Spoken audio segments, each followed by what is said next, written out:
Good morning Bansal साहब। Good morning, क्या हाल चाल है? एकदम बढ़िया sir. Neuro surgeries, brain tumour, epilepsy surgeries, parkinsonism related disorders, trigeminal neuralgia surgeries and बहुत सारा डर।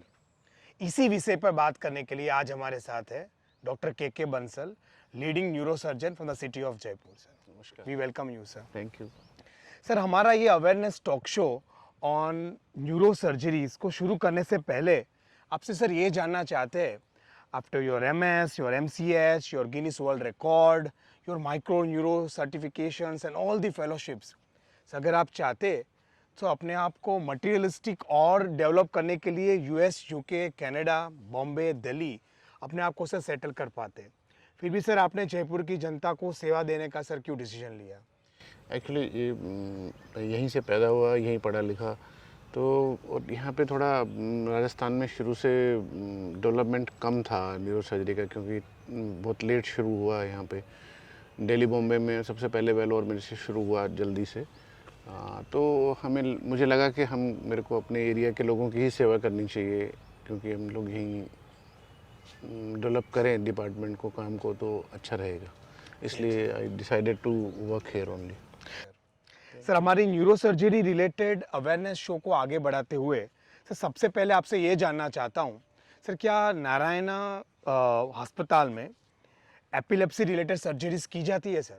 हाँ, बिल्कुल की जाती है। जो एपिलेप्सी एक्चुअली क्या सर्जरी, मिर्गी का दौरा जिसको बोलते हैं एपिलेप्सी, हम लोग अगर डेफ्थ में जाएं तो गांव में सब ये बोलते हैं कि कोई भूत की छाया है या किसी प्रेत की छाया है, इसलिए लोग बाग इसको डायग्नोसिस कराने में ही डरते हैं। और दूसरा क्या है कि ये जो बीमारी है लोग बाग बचाते हैं जनता से दिखाने के लिए, अपने परिवार में भी नहीं बताते, छिपाते हैं कि पता चल गया कि इनको मिर्गी के दौरे आते हैं, तो it may be a bad omen to the family also and public also. तो इसलिए ये डायग्नोस करना और फिर उसमें से सर्जिकल केस निकालना जो कि क्योरेबल है, is very few patients they came. Although मतलब मैंने बहुत सारे पेशेंट ऑपरेट किए जो कि जिनमें ब्रेन में कुछ दाग मिला या कुछ ऐसी चीज़ मिली जिसकी वजह से दौरा आता था, तो वो कई दवाइयों पे थे ऑलरेडी, 2, 3, 4, 5 मेडिसिन खाते थे, तो वो उनके बाद में फिर भी दौरा कंट्रोल नहीं होता था।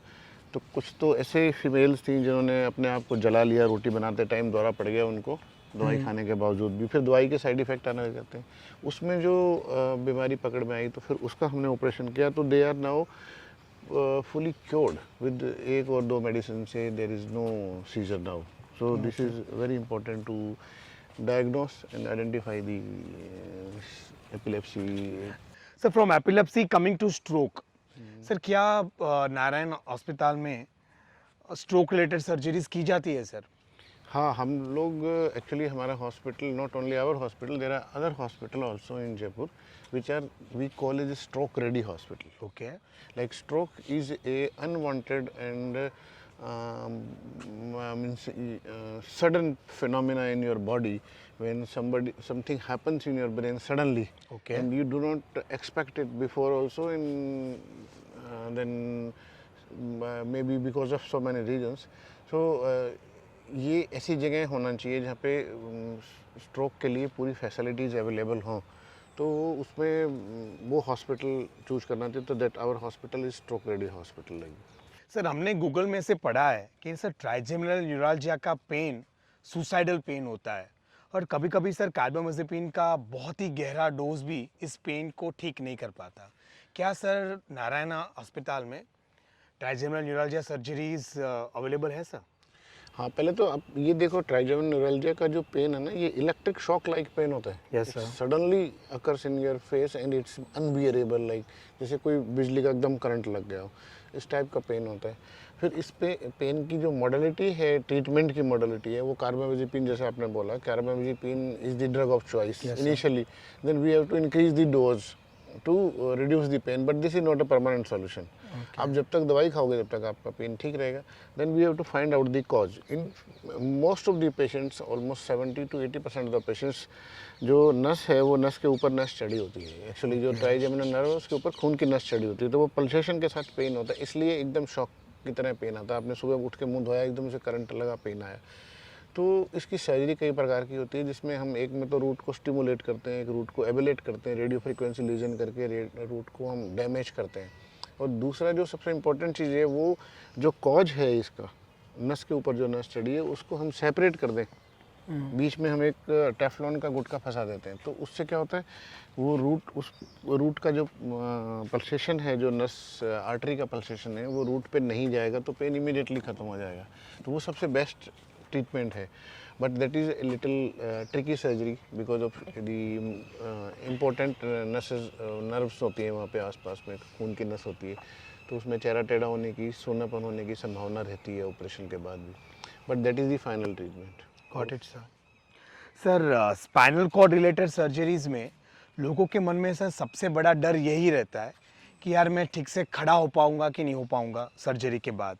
सर क्या नारायणा मल्टी स्पेशलिटी हॉस्पिटल में स्पाइनल कॉर्ड रिलेटेड सर्जरीज की जाती है? हाँ बिल्कुल, हम तो बहुत काफ़ी कॉमनली करते हैं। डिस्क, स्पाइनल कॉर्ड में कई तरह की सर्जरी होती है, कॉमनली तो अपन डिस्क बोलते हैं जिसको, slip disc. Slip Okay. Disc तो हम करते ही हैं, बहुत कॉमन। और स्पाइनल कॉर्ड के ट्यूमर जैसे न्यूरोफाइब्रोमा है, मेनिंजोमा है, और स्पाइनल कॉर्ड के अंदर का भी ट्यूमर है, वो भी हम काफ़ी ऑपरेट करते हैं। और हमारे पास सब इक्विपमेंट्स हैं स्टिमुलेशन देखने के लिए भी, और वो सब चेक करने के लिए कि कोई नस डैमेज तो नहीं हो रही है, ट्यूमर कितना खा गया है नस को, वो सब चीज़ चेक करके we are doing it every day, it's usual.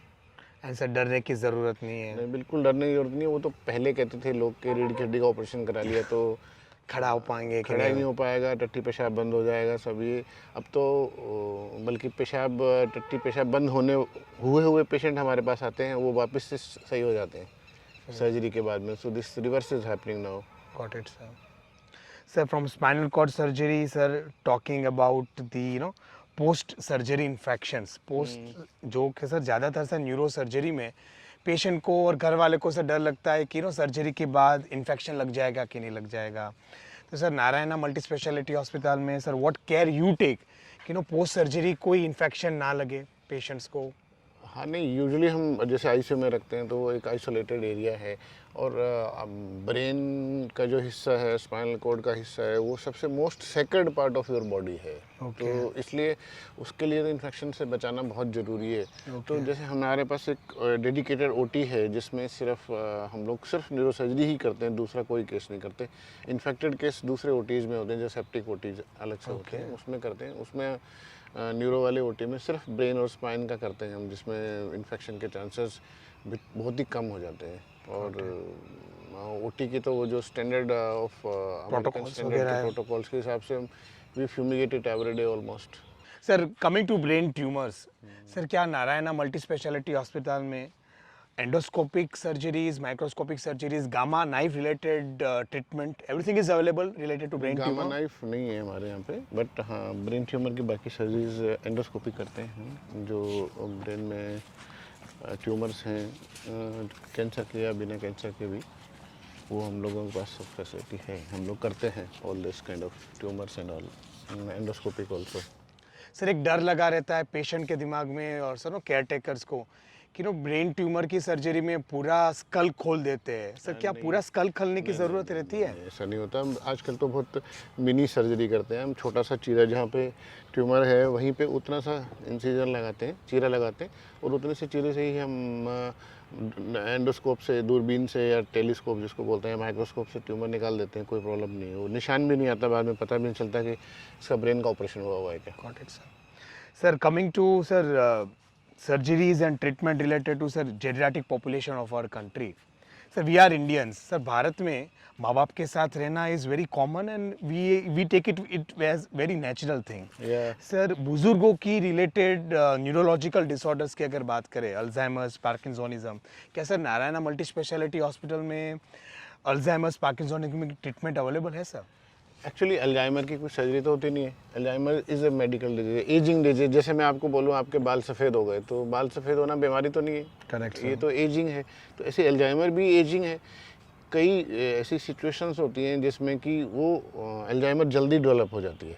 Alzheimer में क्या होता है, भूलने की आदत हो गई, आदमी याद नहीं रहता है, कौन सी चीज़ कहाँ रखी थी, ये सब चीज़ें हैं जो कॉमन दिन की, मतलब आपकी एक एक्टिविटी है, अवेयरनेस है, वो नहीं है तो फिर वो अल्जाइमर हो गई, उसका कोई ट्रीटमेंट तो है नहीं, मेडिकल डिजीज़ है, मेडिकल ट्रीटमेंट है। और जो रही बात पार्किंसन की, तो पार्किंसन के भी कई स्टेप्स होते हैं, जैसे मतलब अर्ली पार्किंसन है, लेट है, एडवांस है, तो वो उसमें डिपेंड करता है कि कब हमें सर्जिकल करना है। तो सर्जिकल भी उसमें कोई करेक्टिव सर्जरी नहीं होती, पार्किंसन में हमेशा डिस्ट्रक्टिव सर्जरी होती है, क्योंकि पार्किंसन में जो आपका मेन प्रॉब्लम है वो आपका जो ट्रेमर्स हैं वो प्रॉब्लम करता है। ओके तो ट्रेमर्स को रोकने के लिए हम ब्रेन के उस हिस्से को, जिस हिस्से से ट्रेमर डेवलप हो रहा है, उस हिस्से को डैमेज कर देते हैं तो ट्रेमर डेवलप नहीं होगा, बट उससे लकवा होने की भी शिकायत रहती है।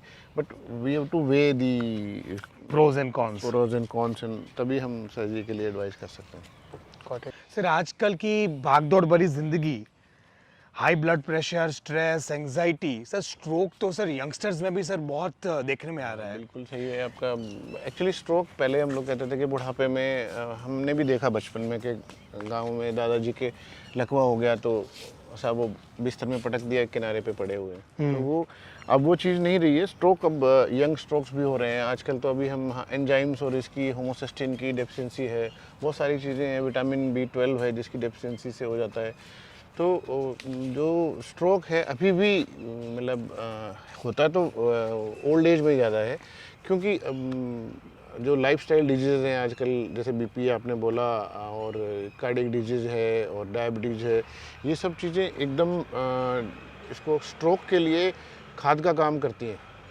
और स्ट्रोक ज़्यादातर जो कॉमन है अपने अर्ली मॉर्निंग स्ट्रोक होता है, बहुत कॉमन है।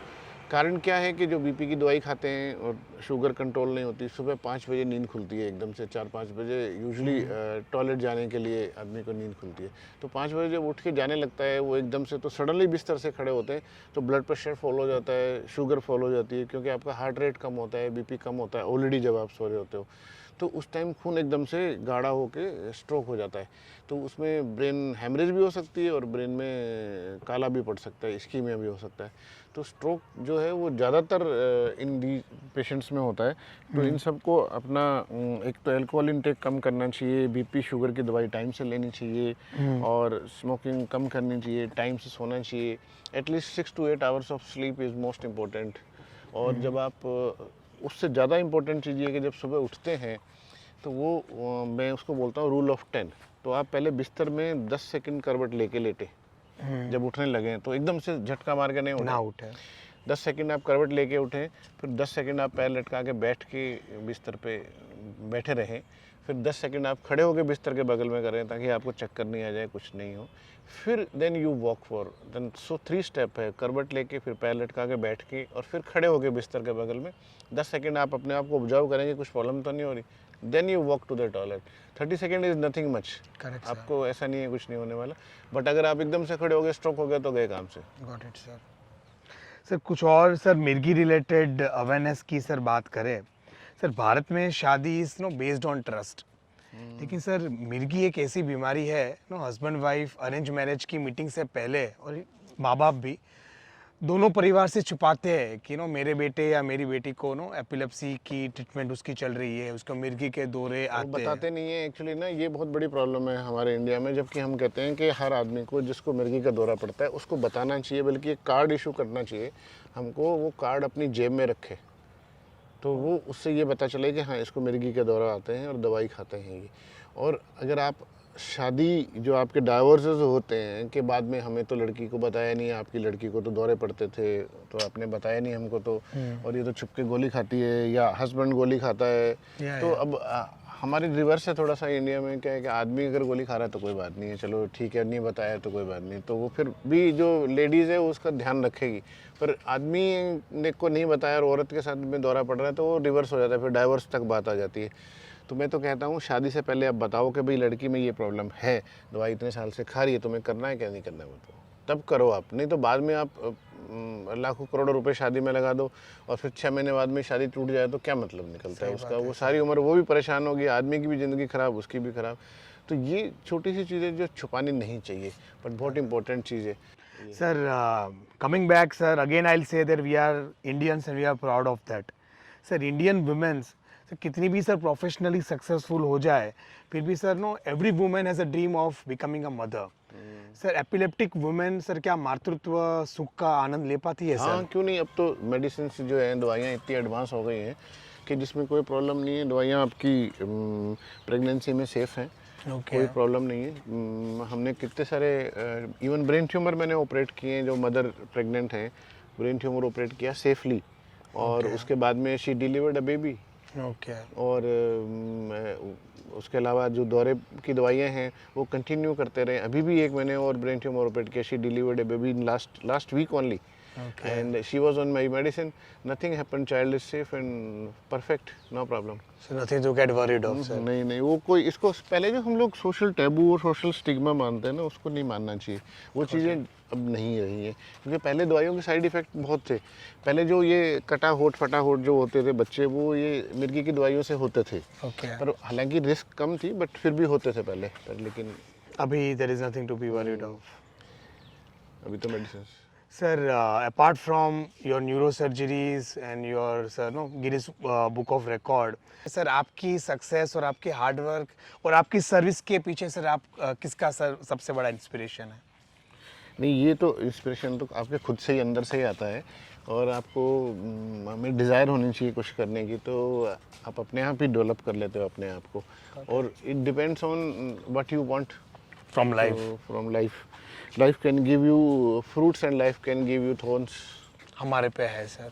तो this is the most important thing in the world, that you can do what you want. Correct sir. You can curve yourself like. सही। सर एक दूसरा प्रॉब्लम सर हमने नो गूगल पर से ये देखा है कि just for the sake of status, so people from Jaipur and in and around no smaller cities of Jaipur सिर्फ दिखावे के लिए अपनी न्यूरोलॉजिकल सर्जरीज करवाने के लिए people move to Ahmedabad, Delhi, Bombay. But sir if all the neurological surgeries treatment is available in Jaipur, may it be Narayana multi-speciality hospital or any other hospital in Jaipur with good neurosurgeon, तो sir क्या आपके हिसाब से सिर्फ दिखावे के लिए sir बड़े शहरों तक जाना चाहिए? नहीं, वो अब देखो पर्सनल प्रेफरेंस है, उसमें कुछ नहीं कर सकते अपन। जबकि उनको पता है कि यहाँ पे सब सर्विसेज अवेलेबल हैं and we have a good person to perform that thing. और इमरजेंसी में यूजुअली ये होता है कि हर मरीज ये सोचता है कि उसको बेस्ट से बेस्ट डॉक्टर का ट्रीटमेंट मिले। और दूसरा जो आप कह रहे हो स्टेटस सिंबल की बात है, तो वो वापस आके ये बोल रहे हैं और जाने में ये कहते हैं कि हम तो वहाँ जाके बॉम्बे जाके ऑपरेशन करवा के आए हैं, तो उसमें वो अपना आपको सुपरमैन समझते हैं। तो ऐसा कुछ नहीं है, वहाँ जाके उसकी अपने रिस्क्स हैं, प्रॉब्लम्स हैं। वहाँ के बाद में घर आ गए, यहाँ पे कोई कॉम्प्लिकेशन हो गया तो फिर वहाँ वापस बार बार जाएगा कोई आदमी क्या? जब यहाँ पे सब कुछ फैसिलिटी है तो यहाँ क्यों नहीं कराते हैं लोग? तो ये सोचना चाहिए लोगों को कि जब आपके शहर में सब कुछ अवेलेबल है तो वाई यू शुड फ्लाई। सीवन सर फॉलोअप के लिए सर नो टू फॉलोअप की तो बोल रहा हूँ, फॉलोअप के अलावा कुछ कॉम्प्लिकेशन हो गया तो ब्रेन की सर्जरी और स्पाइन की सर्जरी, कोई ऐसे छोटी मोटी सर्जरी तो नहीं है ना। वहाँ से फिर वो डॉक्टर को फ़ोन करोगे तो वो डॉक्टर बॉम्बे में कोई डॉक्टर फ़ोन उठाता ही नहीं है, बात ही नहीं करेंगे कोई भी। Correct sir. तो ये बड़ी प्रॉब्लम है। फिर पेशेंट वापस हमारे पास आते, साहब तो करा लाए, अभी अब आप ही देख लो साहब। एपिलेप्टिक सर्जरीज हो या फिर स्ट्रोक सर्जरी हो या फिर सर ट्रांसजेमिनल न्यूरalgia रिलेटेड सर्जरी हो, ब्रेन ट्यूमर रिलेटेड सर्जरी हो, if all this neuro related surgery solution is available at Narayana Multi-Speciality Hospital. So it is rightly to say that Narayana Multi-Speciality Hospital is the one-stop solution for all the neurosurgeries. Doctor Bansal साहब, आपने अपना कीमती समय दिया for this walk the talk awareness show for the people of Jaipur. आपका बहुत बहुत धन्यवाद साहब।